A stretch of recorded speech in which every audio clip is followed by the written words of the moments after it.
Today, we're going into the mind of Japan's most feared warriors. You want to know what it truly meant to be a samurai? Good. Forget comfort, forget fear. Today, I will show you the real life of a warrior. And the reason their mindset still shapes the country today. You'll see how a samurai woke up, how he trained, how he loved, how he feared, and how he died. You'll also see why echoes of this mindset still live inside modern Japan, from sumo to work culture to kamikaze.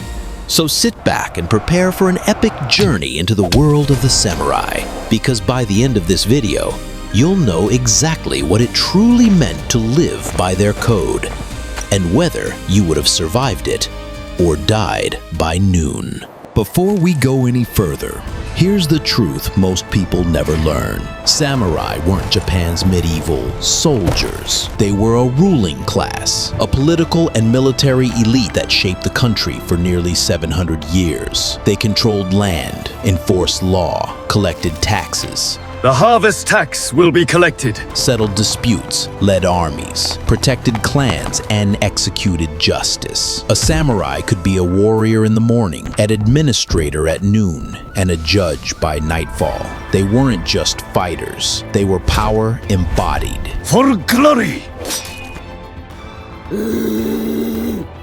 Every village, every conflict, every decision that mattered flowed through them. And yet, for all that authority, a samurai's true power didn't come from his sword or his rank. It came from something far deeper.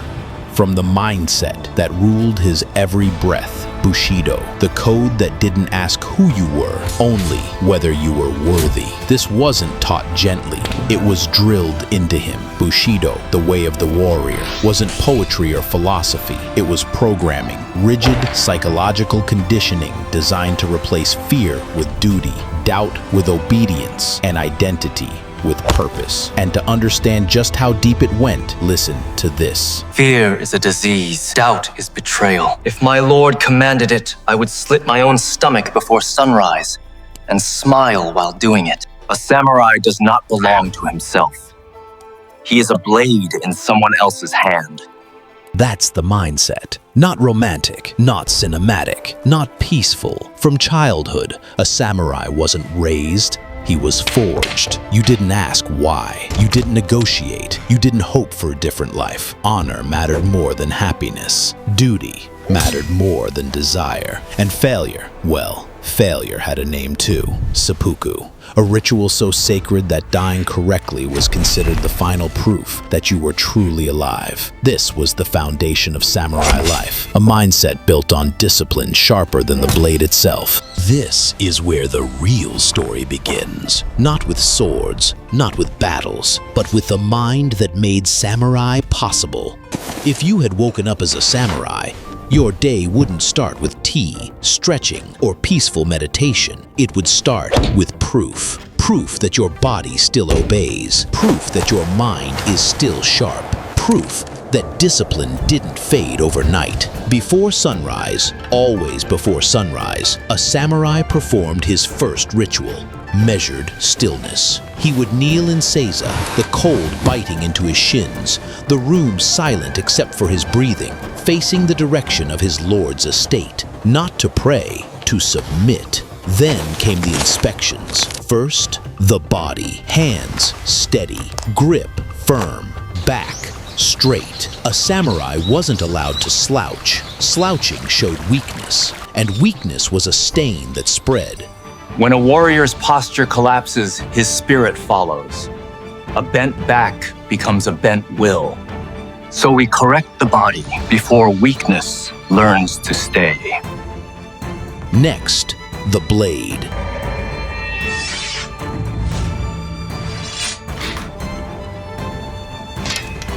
The katana isn't my weapon. It's my identity. A samurai who couldn't maintain his sword couldn't maintain himself. Every morning, he cleaned it, not quickly, not casually, ritualistically, each stroke slow, deliberate, as if polishing his own resolve. Then came the meal, not a feast, not comfort food, just enough rice and broth to keep the body functioning. A warrior does not eat for pleasure. only for purpose. Never enough to make it comfortable. Comfort made you slow. Slow made you dead. After that, training. But not Hollywood training, not beautiful kata for tourists. Real training, strikes that made your wrists ache. Footwork drills repeated until your knees burned. Sparring so aggressive your ribs rang for hours. And through all of it, silence. A samurai didn't express pain. Pain was seen as a lack of discipline.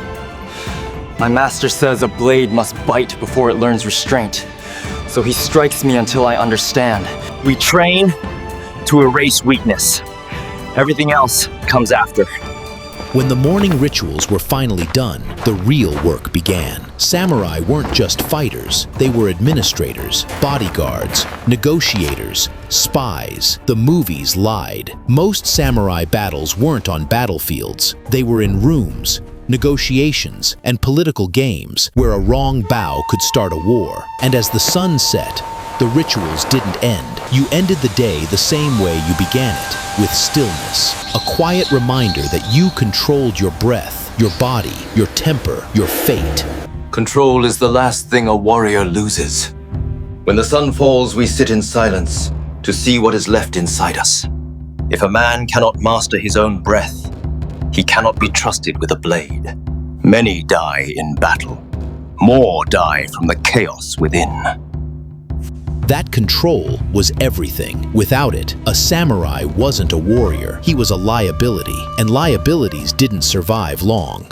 And if you thought the training, the discipline, and the silence were the hardest parts of being a samurai, you've only seen the surface. Because the real danger didn't come from blades, it came from people.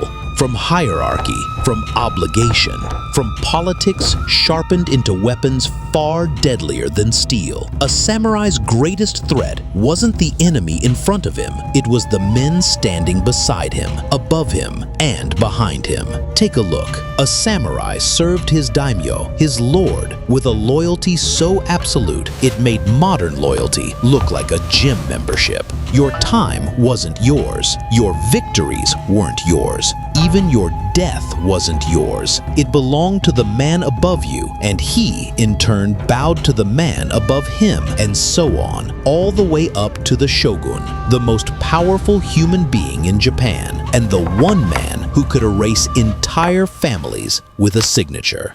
A samurai lived in a world where one wrong word, one misplaced bow, one rumor whispered in the wrong ear could end your entire bloodline. This was survival inside a political minefield. A samurai didn't just fear the enemy outside, he feared the people sitting next to him at dinner, jealous rivals, ambitious underlings, a superior who needed a scapegoat, a clan elder who didn't like your face that morning. Honor wasn't a shield, it was a spotlight. The higher you climbed, the more people waited for you to fall. And inside that pressure cooker, trust was rare, sleep was shallow, and paranoia became wisdom. Deal is simple. Politics is death. Your loyalty had to be perfect, your silence even more. And if your lord fell from grace, you fell with him. Most men fear the battlefield. We feared the corridors. Back then, loyalty worked both ways, and neither way was gentle. If your lord asked for your life, you gave it. If he fell out of power, you died with him. If he made a mistake, your family paid the price. Here's the cruel irony. This invisible cage, this web of obligation, paranoia, and political pressure was often deadlier than any blade on the battlefield. But let me ask you something. We've talked about discipline, duty, politics. But what about love? Did a samurai ever fall for someone?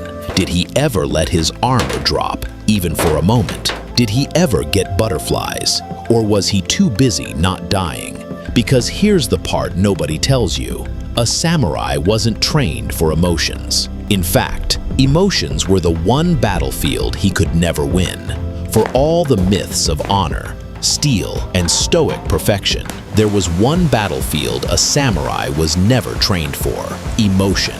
Because inside that rigid, political world, love was dangerous, family was fragile, and emotional weakness was unforgivable. A samurai's life belonged entirely to his lord. His time, his loyalty, his fate, all spoken for. That meant there was very little left for the people he loved. If he married, it wasn't for romance. It was for alliances, status, or to strengthen his clan. Love, if it ever appeared, was accidental, quiet, and unspoken. A samurai wasn't allowed to be soft, not in public, not in private, not even at home. Showing too much affection made you appear weak, so samurai learned to live in emotional shadows, protecting their families not with warmth, but with distance, which is why many samurai households felt more like quiet, strategic partnerships than families. And yet, behind closed doors, in rare, unguarded moments, some samurai did feel deeply. They wrote poetry, they composed letters, they kept secret journals filled with longing, doubt, and pain. But these emotions lived in hiding, a forbidden garden no one was allowed to see. My wife sees the warrior. She rarely sees the man. I cannot show her fear. I cannot show her sorrow. If I do, I make her unsafe. So I protect her the only way I know. With distance. Women lived under similar pressure, expected to obey, endure, support, and uphold a household where affection was a risk, not a reward. My husband carries his battles on his shoulders. But the ones inside, they reach our home too. He cannot show fear, so I cannot show mine. This is the weight we share, quietly. The emotional ecosystem of a samurai family wasn't cold by choice. It was cold by design.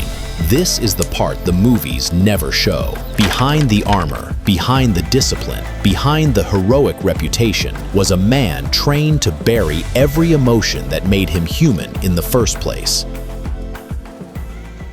And now, let's finally talk about the one thing everyone wonders about: the battles, the myth, the violence that made the samurai legendary. Because for all the poetry, all the legends, all the honor Hollywood loves to romanticize, real samurai combat was nothing like the myths. It was fast, chaotic, terrifying, and it was over in seconds. A samurai didn't clash blades for minutes in some elegant dance. He didn't trade witty lines or perform spinning moves. He killed as quickly as possible, or died trying. A perfect cut across the torso, a stab beneath the ribs, a slice to the neck. One moment you were alive, the next gone.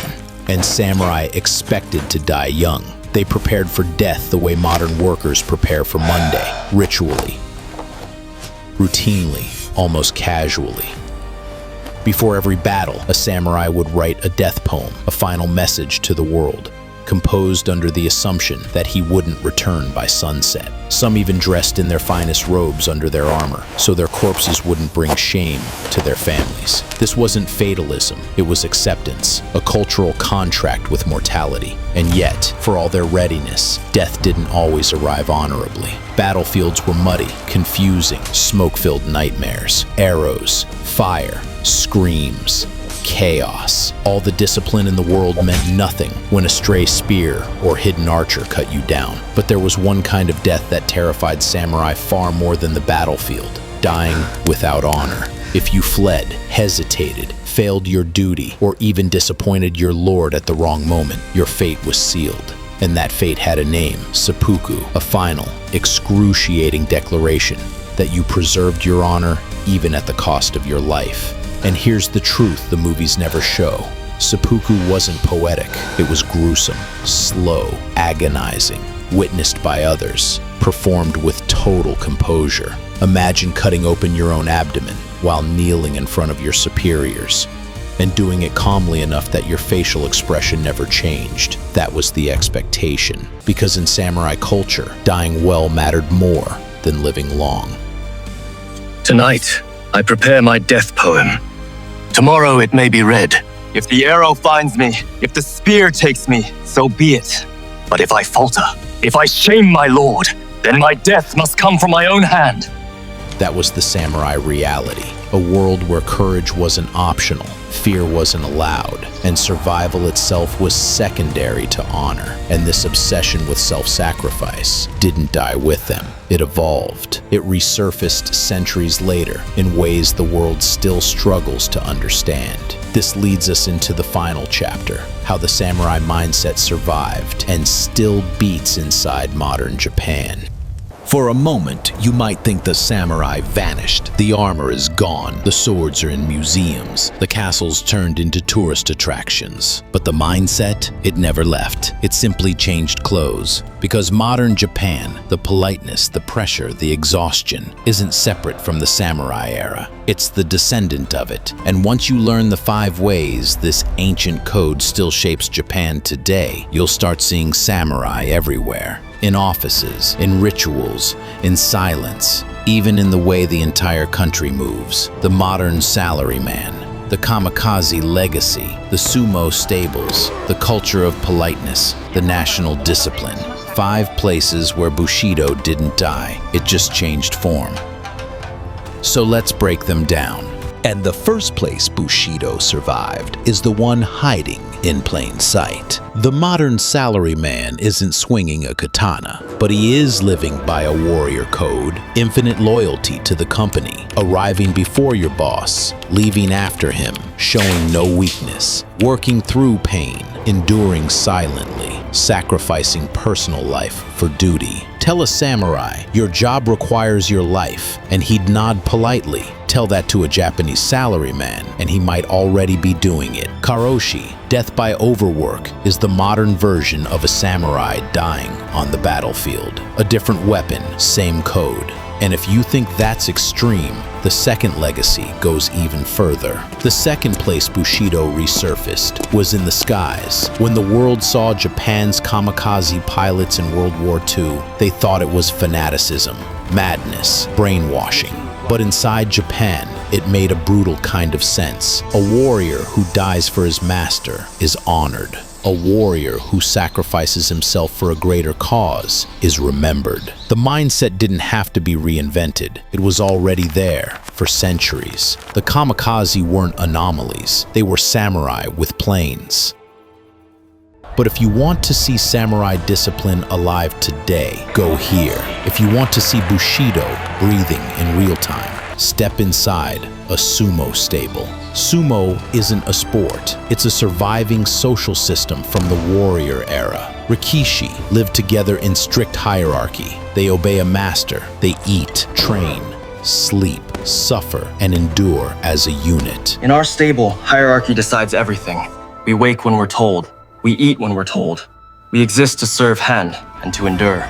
They follow rituals older than most nations on Earth. Their body isn't personal. It belongs to their stable. Pain is ignored. Emotion is suppressed. Individuality is secondary. A rising Rikishi bows deeper. A losing one apologizes harder. This isn't athletic culture. This is Bushido in silk belts instead of armor. But the samurai mindset didn't only survive in institutions. The fourth survival of Bushido is subtle and everywhere. Japan's politeness isn't softness, it's discipline. Its silence isn't shyness, it's obedience. Its conformity isn't accidental, it's survival. In samurai times, disappointing your lord meant death. Today, disappointing your boss means social death. In samurai times, shame killed families. Today, shame kills careers, and sometimes, tragically, people themselves. Modern Japan inherited a psychological operating system that rewards endurance and punishes deviation. This is why people apologize for things not their fault. People bow instead of speaking up. People suppress discomfort to preserve harmony. People don't quit jobs. They quietly collapse under them. It's Bushido without the sword. And the fifth legacy, it's the biggest one of all. The final legacy isn't a person, it's the nation itself. Look at Tokyo. Orderly crowds, perfect lines, no chaos, no shouting, no confrontation. This isn't efficiency. This is discipline scaled to 37 million people. The samurai mindset built a nation that runs like a ritual, where everyone knows their place, where rules matter more than feelings, where the system comes first and the individual comes last. You don't have to believe in spirits to see that the samurai left one behind. It's everywhere, from office towers to bullet trains to the quiet sadness hiding behind polite smiles. And once you understand this, modern Japan stops looking paradoxical. Its beauty, its order, its politeness, its excellence, all built on the same foundation that once shaped the samurai. The armor changed, the weapons changed, but the code survived. For centuries, the samurai lived by a code that demanded everything: discipline, loyalty, sacrifice. The armor is gone, but the mindset isn't. Japan still carries the weight of its warriors, in its order, its silence, and the pressure hidden behind polite smiles. But honor always has a price, and today, the hardest battles aren't fought with swords, they're fought inside. So let me ask you, is the samurai code still strength, or is it a burden Japan needs to let go of? If this made you think, like the video, subscribe, and I'll meet you in the next story.